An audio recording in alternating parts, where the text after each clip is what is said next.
Hi, I'm Earl Taylor with the Goochland Fire-Rescue Department, and we're coming to you this year virtually.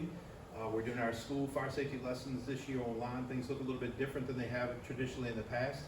With us today, we have filming. We have Mr. Paul Drumright from the county. Have with us Fire Marshal Doug Davies.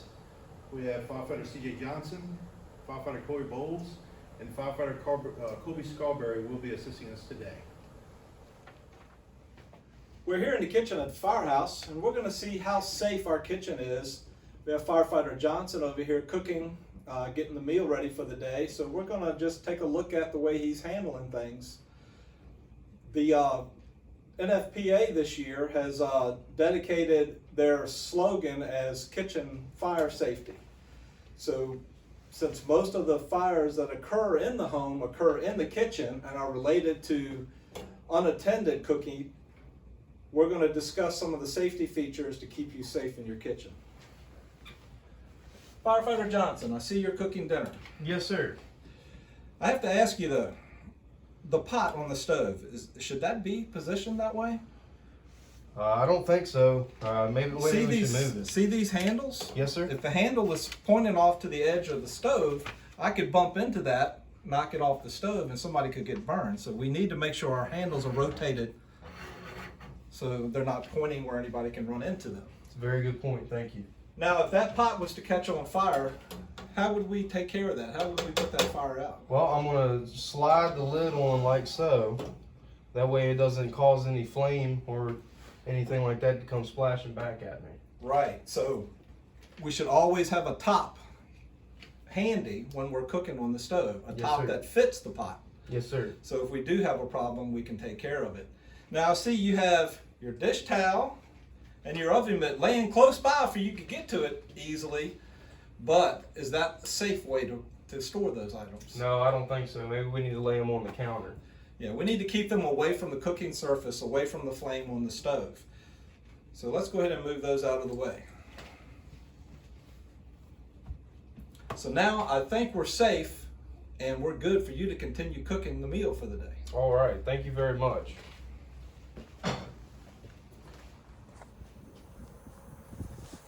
Okay, we're going to step outside here for a moment. We're going to talk about some grill safety. It's summertime. Well, it's towards the end of summer now, but it is that time of year that everybody loves to grill out. So we just want to make sure you're safe when you do it. If you're going to operate your grill, make sure you operate it at a safe distance away from your home, a structure, or your building that you're living in, wherever that might be. If you have a spare gas tank, do not store it underneath the grill, because heat from the grill can cause the pressure to build up in that spare tank and the relief valve to pop open to relieve the pressure from that heat. And if there's a source there to ignite that vapor coming off, then you could get burned from that. Make sure when you're using your grill that you do not leave it. You always want to be there with it. If you start to have a fire in the grill and it becomes unmanageable, close the lid, turn the burners off, and shut the gas off to the tank. And you should do that when you're done cooking every time. Make sure you turn that gas off every time you're finished cooking. So grills are perfectly safe and they're great to cook on. Just need to use a little bit of safety and you'll be fine. We want to talk for a minute about what you do in case you have an emergency. If you need police, fire, ambulance, you want to call 911. You want to get out of the structure if it's on fire, and you want to dial 911. And when you do, you're going to get a dispatcher that's going to ask you questions. So we're going to kind of go over the questions that you may get asked. Hello? Goochland 911, what is the address of the emergency? 1234 Haydensville Way. Okay, what is your name? My name is Doug. Okay, what's the phone number you're calling from? 804-332-2676. Okay, tell me exactly what happened. I was trying to fix some lunch in the kitchen and the stove was on, and then all of a sudden there was just a fire on the stove. Okay, is everyone out of the house? Yes, everyone is out. Okay. Where all do you see flames? I see flames in the kitchen and it's moving towards like the living room. Okay.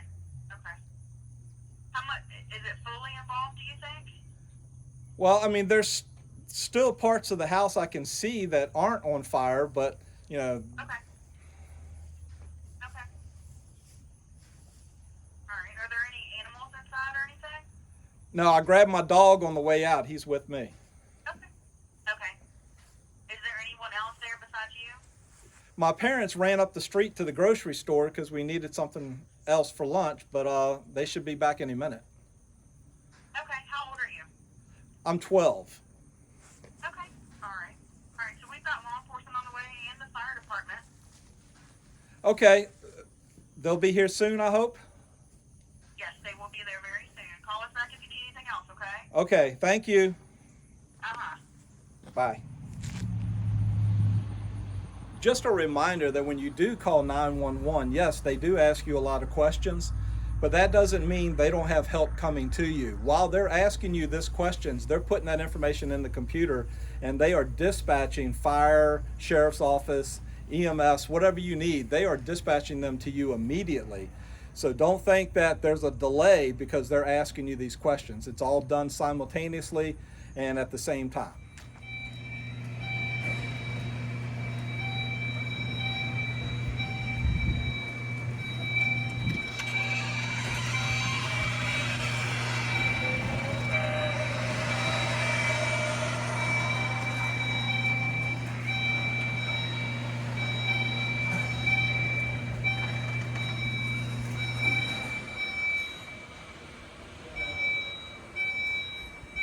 We are at the Haydensville station. We're going to talk about a little bit of our apparatus that we keep here, all the trucks and the ambulances, fire trucks and squads and the tanker. We have many different vehicles to choose from here, and a lot of different firefighters have different functions as to what unit they are on. So we're just going to take some time and walk around each different one and talk about each individual apparatus and talk about what each of them do. Ambulances respond to all of the EMS calls that go on in the county. We can provide emergency medical services to anybody that needs it. We can put bandages on people. We can do a lot of life-saving functions into this ambulance with all the life-saving equipment that we have on here, and we can get you to the hospital pretty quickly. These ambulances can also go off-road, and they have plenty of lighting on there so that they can be visible at nighttime. Our fire engine. This fire engine can respond to many different fires, including house fires and vehicle fires. It can also respond to motor vehicle crashes when cars hit things and people are injured. This also can provide first aid to anyone that is hurt. There are typically 2 to 3 firefighters in this engine at one time, and the firefighters in the engines have a lot of different tasks to perform. This apparatus I have behind me here is called a tanker. Its primary role is to shuttle water to and from the fire scene when we need lots of water. This tanker holds 2,200 gallons of water. It has plenty of space in the tank to hold a bunch of water from swimming pools, ponds, and lakes. Pretty much anywhere we can get water. Another thing that I have behind me here is called the Quick Response Vehicle, or QRV. The purpose of this vehicle, just like what you would see that your mommy and daddy drives, is to provide first response to emergency medical calls, which means if somebody's hurt or injured, this car here typically has an advanced life support EMT in it to provide the best care possible for the citizens and for you. So this car will typically come first, and then the ambulance arrives afterwards. Another vehicle that Goochland County Fire-Rescue have are rescues. Rescues, the sole purpose of these are to go on your extrications, which means that if we have to cut you out of a car, and they also hold rope equipment on there, so that way we can get somebody out of a well, or if somebody's dangling from a high place, then we can have rope equipment to access those patients. This also has a light tower on it, and it also has hydraulic equipment that are equipped inside the vehicle. So this goes on all of your motor vehicle crashes or your wrecks, and it also goes on any specialty type call.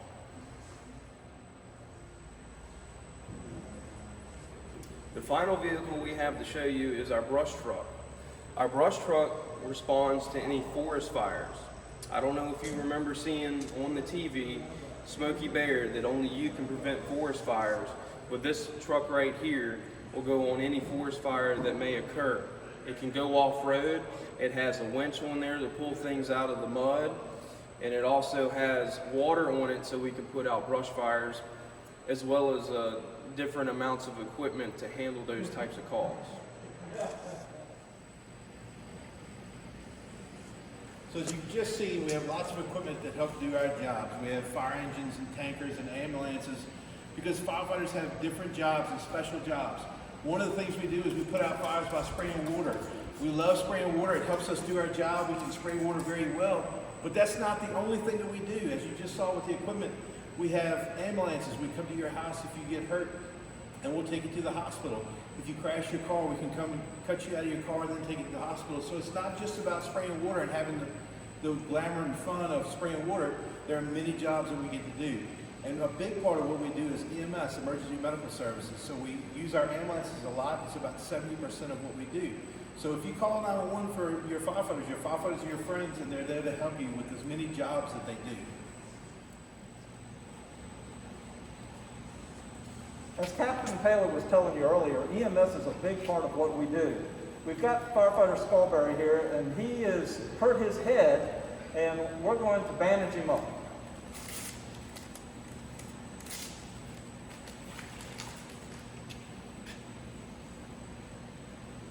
Can you hold that right there for me? Yeah, I can do that. Thank you.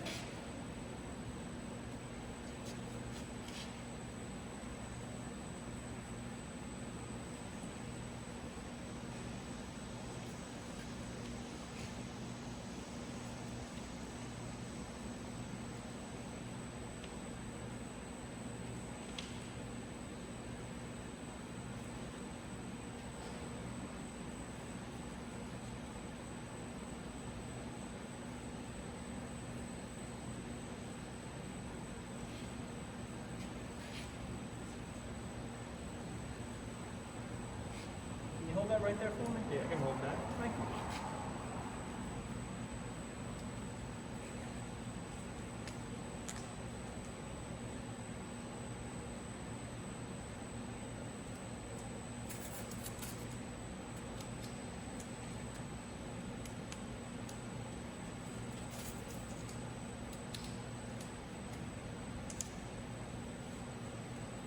Okay, now we would take him to the hospital so you can get that injury taken care of. Thanks, Doug. So I have firefighter Sculberry is going to show us his unique firefighting gear. As we've talked before, our firefighters have lots of jobs, they have lots of different jobs that they do. And one of the things that we have is we have special equipment. We have special clothes that we put on to do our job. So firefighter Sculberry is going to model for us what a firefighter looks like when he has all of his gear on. Now I'm going to ask firefighter Sculberry if he's my friend first. I'm going to ask him, firefighter Sculberry, are you my friend? Yes, sir, I'm your friend. He's my friend, and I hope you can hear him, that he can speak clearly, and he looks kind of like me. He's got his pants on, he's got his boots on, he's got a shirt on, and he's wearing regular clothes right now, but he's getting ready to put on some different clothes. So we're going to first ask him to take off his shoes. So even at home, I want you to hold your nose and take a nice couple deep breaths in, because he's going to take his shoes off and he's going to put on his other boots first. So go ahead. All right. You don't want to spell it. So he's going to step into his boots. Step into your boots first. He's going to step into his boots. And now, take a deep breath. It's so much better. And he's going to pull up his pants. Now, it's unique that firefighters put their shoes on first. When we get out of bed in the morning, we don't put our shoes on first thing. But when our firefighters put their clothes on, they put their boots on first. So firefighter Sculberry's got his boots on, and he's got his pants on, and he's put his suspenders up to hold his pants up. And I'm going to ask him again, firefighter Sculberry, are you still my friend? Oh, yes, sir, I'm still your friend. He's still my friend, and he still has all the jobs and functions that we've said that he has with the fire truck and the ambulance and the tanker and the rescue. And these are his unique clothes that he puts on. Now next he's going to put on a hood, and it's going to kind of look like a ski mask. If you have a ski mask at home, it protects your ears and your neck, so you can go ahead and put it on. So he's going to put on his Nomex hood, and this is his protection for his neck and his ears. Now the next thing he's going to put on a coat. It's just like a winter coat that you would wear at home, but it has a special job. It keeps him safe when he's doing his job. So he's going to put on his coat, and as he puts his coat on, you can see that he looks a little bit different than he did before. He's still got his shirt on underneath, and he's still got his pants on underneath, and now he's got special kind of clothes that he's putting on top. So we'll ask him in a second after he gets zipped up. We're going to ask him if he's still our friend, but we're going to let him get zipped up. We're going to let him get buttoned up, and we're going to ask him, say, are you our friend? Yes, sir. Still your friend. He is. Now, he didn't change anything. He didn't change into my green monkey or into an elephant or anything else. He's still my friend, and he still has all the jobs that we've talked about. Now, the next thing he's going to put on his air pack. So it's just like a backpack you have for school. But our backpack has a special function, a special job. And it makes lots of sounds, and it has some special jobs. And its big job is to keep Firefighter Scarborough safe. It gives him air. It gives him air off of his backpack into his face. So he's going to put his air pack on. He's going to get his straps all just right so he can carry it appropriately. And once he gets his backpack on, I'm going to get him to turn around and show us the back side of it. And you can see he's got an air tank here, and he's got his backpack kind of harness there. He can turn back around and go. And the next thing we want to do is we're going to get him to put on a mask. Now he's going to look a whole lot different than he does right now. And I want to ask him again if he's still my friend. Are you still my friend? I'm still your friend. He's still my friend. And you can listen and you can hear him talk, and you can hear him talk really well. But when he puts his mask on, he's going to sound really different, and he's going to look a lot more different. So go ahead and put your mask on, please. So as Firefighter Scarborough puts on his mask, and he puts it on and he gets it right in his face, you're going to be able to hear a little bit of a change with his breathing. You're going to hear more of a sound as he breathes, okay? He's pulling up his Nomex hood around his ears, so that'll protect him. And as you can see, as my friend Kobe Scarborough is still there, Firefighter Scarborough, and I'm going to ask him, say, Kobe, are you still my friend? I'm still your friend. And he is really, really, really hard to hear now. But he's got a couple of things else he's got to put on. So we're going to get him to put on his helmet and his gloves. And those are the last couple things that he'll put on. And then we're going to turn on his backpack. And I think it's really important that you hear his backpack sounds, because they sound really different. So he's got his helmet on, and he's going to put on his gloves. And then we're going to get him to turn on his backpack. And his backpack makes a couple of special sounds. So as he's putting on his gloves, I want to talk about the special sounds that his backpack makes. One sound is kind of like a telephone ring, and the other sound is kind of like a bird chirp.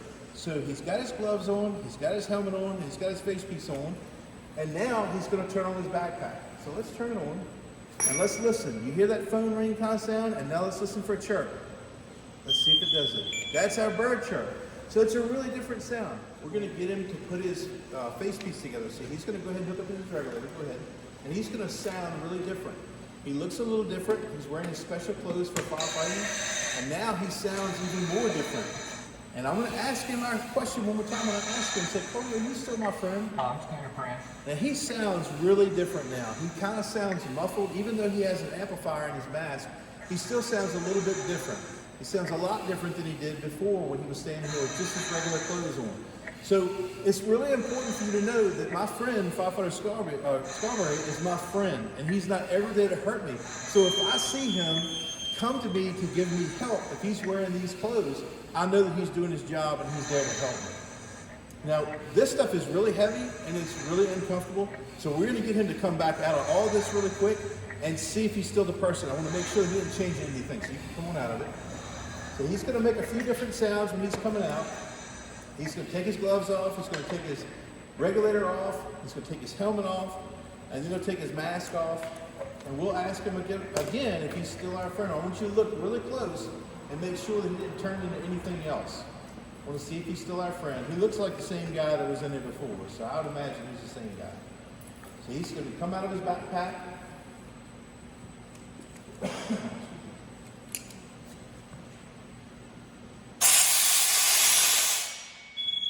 There's more of our sounds that our air pack makes. Air packs make sounds like birds and telephones. And all of our air packs in Goochland County kind of sound that way. So he's gonna take this coat off because it's really heavy. It's a warm day here at Station 6. And he's gonna take his coat off because it is pretty warm in this, all this clothes is pretty warm. He's gonna take his hood off, he's gonna take his pants down, his boots. And remember, when he gets down to his boots, we have a job that we have to do. Because I don't wanna smell his feet. Because I think his feet hadn't had a bath in a while.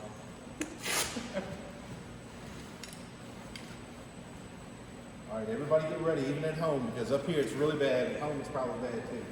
So he's got his pants down like they're supposed to be, like they were, and he's getting ready to take his foot out of his boots. So everybody take your nose and hold your nose.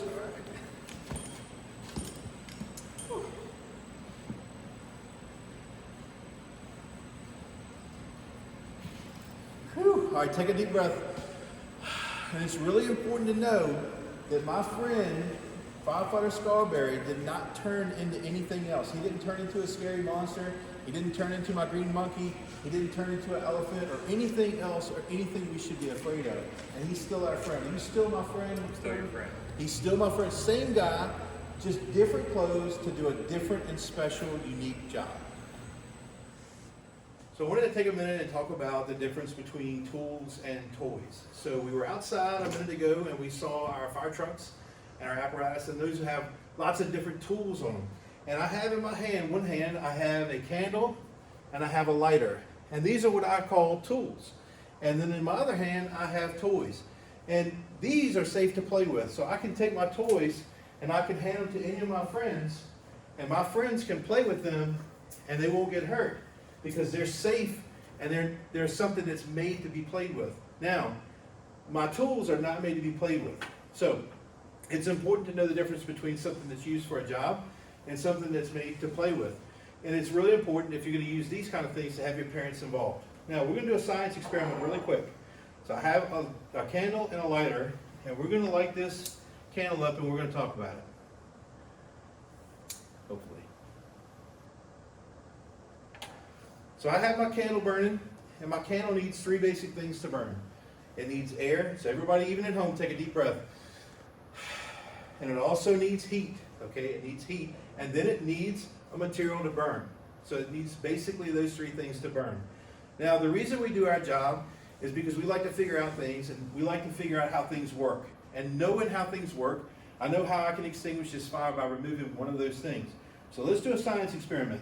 I'm going to see if I can remove one thing and see if this fire goes out. So let's look at it and see if we can see. Let's see if we make the fire worse or if we make the fire better.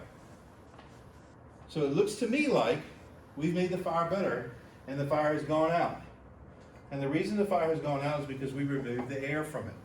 So it's important for us to know if our clothes catch on fire. I like to do this experiment because if our clothes catch on fire, we like to do something called stop, drop, and roll. And the reason that we do stop, drop, and roll is to remove the air from the fire, and it makes the fire go out. So we're going to go out and do a demonstration of stop, drop, and roll that you can practice at home with us. So if our friends have our clothes catch on fire, the first thing we want to do is stop what we're doing, then we drop to the ground, and then we roll side to side until the fire goes completely out. And it's really important that we do that. We recognize that something's wrong, we stop to what we're doing, we drop down on the ground, cover our face, and we roll side to side until the fire goes out. I'm on fire! Oh no, I'm my on friend's fire! okay. Help me! Hey, Stop! CJ, What? stop, stop. Stop, drop, and roll! Stop! There you go. Keep rolling, keep rolling. Roll till it all comes off, roll till it all Keep comes going. off. There you go. It's out, CJ. You're good. Thankfully, my friend Colby had just taken a lesson on what to do if our clothes catch on fire. If Absolutely. CJ had kept running with his clothes on fire like that, it could have really hurt him really bad. So thankfully, Firefighter Scarborough was able to stop him, tell him to stop, drop, and roll. Stop what you're doing, drop on the ground, and roll side to side until the fire Worried comes about you, off. buddy. Appreciate it. So I want to talk to you about smoke detectors really quick. So smoke detectors have a couple of jobs. We talked about firefighters today and how firefighters have lots of different jobs. Well, smoke alarms and smoke detectors have special jobs as well. So a smoke alarm all the time is smelling. So point to your nose and say that our firefighters, our smoke detectors have a big nose. And all the time it's working. It's going, all the time it's smelling. And it smells, and then the next thing it does, if it smelled it and it didn't say anything, it would be one thing. But it has a big, big, big mouth. So point to your mouth. So it has a big nose and a big mouth. So when our smoke detector detects smoke and fire, it smells it and then it tells it. So it's big mouth, and it's not going to whisper like really quiet so you can't hear it. It's going to go beep, beep, beep to wake you up and to tell you that you need to leave your house or wherever you are and that you're supposed to get outside. Now, I've carried my favorite toy with me all day today, my favorite monkey. And it's important to know that even if a fire alarm was to go off right now, I would leave my things and I would leave this room because I don't want to be inside, because this thing has a special job, and it has a big nose to smell and then it has a big mouth to tell. And if it's telling me something's wrong, I have to listen to it and I have to get outside and stay outside until it's safe. So my friends, Firefighter Scarberry and Firefighter Bowles are going to help me. We're going to have a race. So my friend, Firefighter Scarberry, runs like a gazelle. He is so fast and he is lightning fast, and he's a really good runner. Okay, so he's a super fast runner. And then I have my friend Firefighter Bowles, who's a really good walker. Okay, a really good walker, and he knows how to walk really good. So we're going to talk about exit drills and what to do if your smoke detector goes off. Now I'm going to get Paul to show the door. So I'm standing in the middle of a room, and to go outside, that is the closest door to where I'm going to go out. Okay, so if the smoke alarm goes off and I need to leave my building where I'm at, I'm going to go out that door to go outside, and then I'm going to go to a meeting place, which we'll go to in just a few moments. But first, we're going to have a race. So I'm going to show you what my kid's room looks like. So there's stuff here and there in lots of different places. So I have lots of different toys. Even my favorite green monkey is going to lay on the floor for just a moment. Now, I do have a special place for him at home. However, today he's going to lay on the floor. And my friends, the race is going to be my friend Firefighter Bowles. We're going to pretend like the smoke alarm is going off. He's going to walk to the door to get out. My friend Firefighter Scarberry is going to run, and he's going to pick up all the toys that we have on the floor because they're his favorite things. So I'm going to count them down. Are y'all ready to race? All right, so I'm going to say 3, 2, 1, go, and then they're going to take off. So Firefighter Scarberry is going to pick up all the toys, and he's going to go to the door, and Firefighter Bowles is going to walk, and he's going to just go to the door. Okay, so everybody ready? On your mark, get set. 1, 2, 3, go! Go, run, run, Kobe! Run fast as you can, run! Don't forget the toys over there, Kobe! Don't forget the toys over there, Kobe! Run! Run as fast as you can! Run as fast as you can! And who got to the door fastest?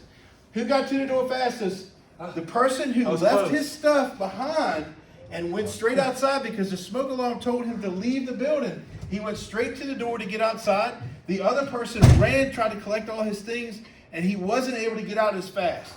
So we're going to practice like our smoke detector has gone off, and it's telling us to leave the building. So I'm going to activate our smoke detector that we have. It's going to make a really loud sound. And then once it does, we're going to recognize it, and we're going to go outside to our meeting place. So let's see if we can go outside to our meeting place. So our smoke detector is going off. So let's go outside. We're going to walk calmly to the door. We're going to go outside, and we're going to go to our meeting place.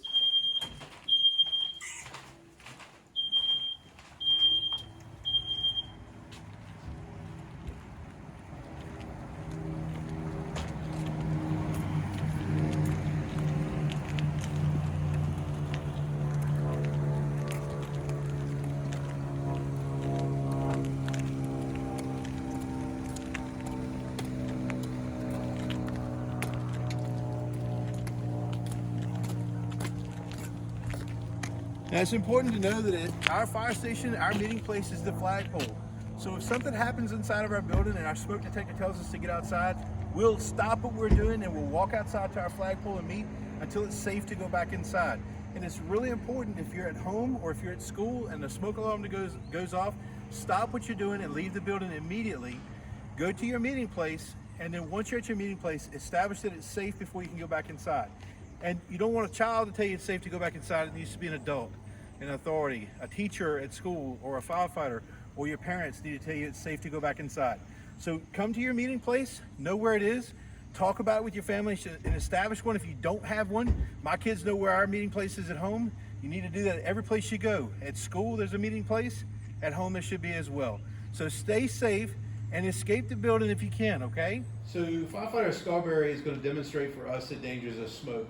So what we like to think is that smoke in a confined area goes up to the ceiling and comes down. And if you look at our doorway, you can see that there's a lot of black paper that goes from the top of the doorway down to about firefighter Scarberry's knees. And if he were inside of that smoky area, he wouldn't want to stand up. He would want to get low to the floor. So if your room catches on fire, or there's an area that's a lot of smoke that you have to get through to get outside, you want to get low and get under it, because you don't want to stay in that smoke. So I can't see firefighter Scarberry's face. I know that he's in there because I made him go in there, but I can't see his face. And if I can't see his face, if he was in that smoke and he was taking a deep breath, it could hurt him really badly and make him really sick. So what we would do is tell firefighter Scarberry, say, get down underneath the smoke cove, please, and crawl through the door. So let's see if we can crawl from the area that you're in to where the door is to get out. So as he comes down, we should be able to see his face in a second. So if I can see his face, I can see that he's going to be breathing well. So crawl on through, and let's crawl to the door. So if I had to get out of my house and my house had a lot of smoke in it, I would want to crawl to safety under the smoke.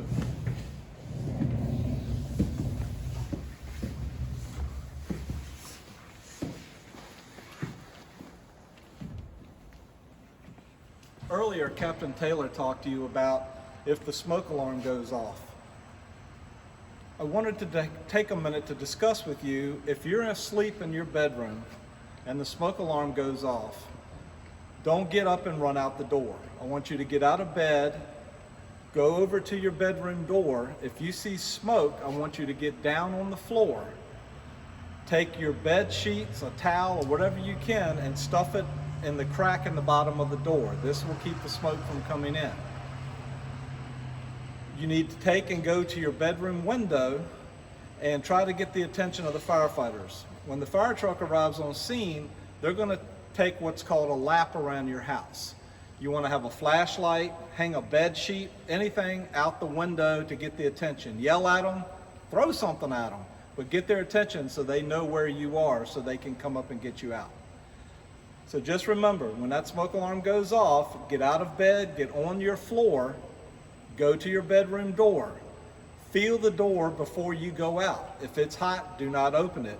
If there's smoke coming out from under the door, put something there to keep the smoke from coming in your room, and go to your window and get the attention of the firefighters.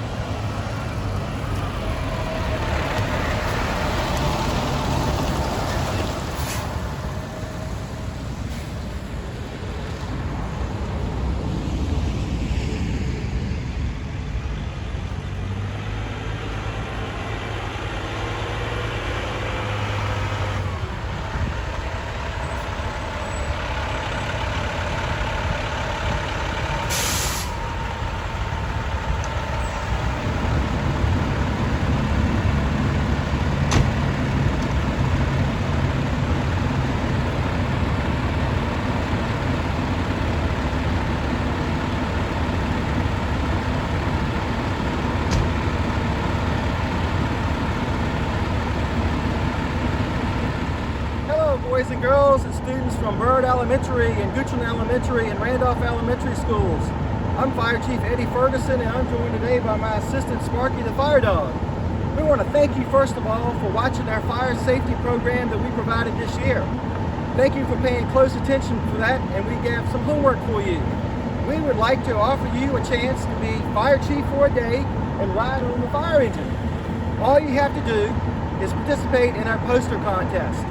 Draw a poster, color a poster, make a poster that's fire safety, fire prevention related, and turn it in by Halloween, and we'll select one grade level winner for the entire county school system. Hope you can do that, and we have a little bit more homework for you. Go home and check your smoke detector. Sparky, we need to go because we got to do our poster. Bye guys, boys and girls, take care.